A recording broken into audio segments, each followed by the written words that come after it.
Tosila mokolo nini Nzambe na ngai yanga penzole kosila kotanga mokolo nini ya Yesu naluki yo bisika nyonso na balosambo bino eza te naluka yo wapi Yesu na ngai ngai oyo nalela nani Nzambe na ngai naleli mpe mingi nabondeli mpe mingi napesi mpe mingi binanga mwana ezobonga te sembula loboko ya Yesu sembula loboko omwana nakomi kobanga na ngai naluka yo wapi Yesu na ngai ngai oyo nalela nani Nzambe na ngai papa bayi nyonso basala bolamu kolanzama makomi ozanga kobosana bango te Seigneur ozanga te kobosana bolamu ya mosali na yo le docteur David Indie awa na se na moi venez à moi, vous tous qui êtes fatigués, chargés, je vous donnerai du repos. Oyanga repos, ezawapi Yesu pesanga repos. Kuliana pasi, yaya pesanga repos.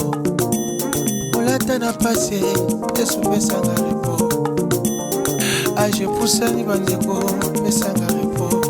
Sambelanga.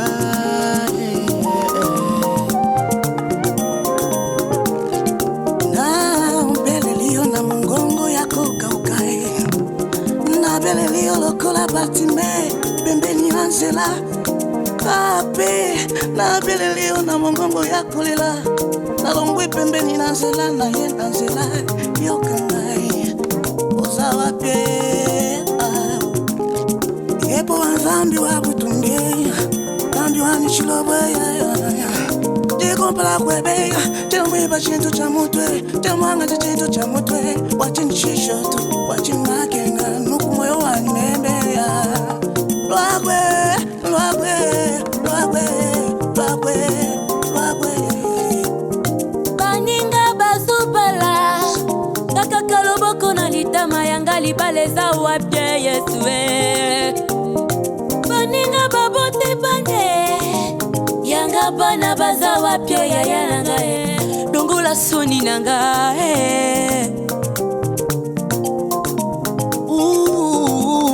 Yawe nanga Papa yonde mubonisa mitema oyelela minge Na yebi oza na makoki Nzambe nanga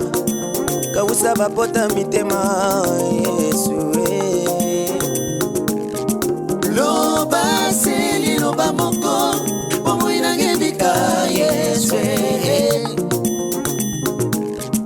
Loba seli loba moko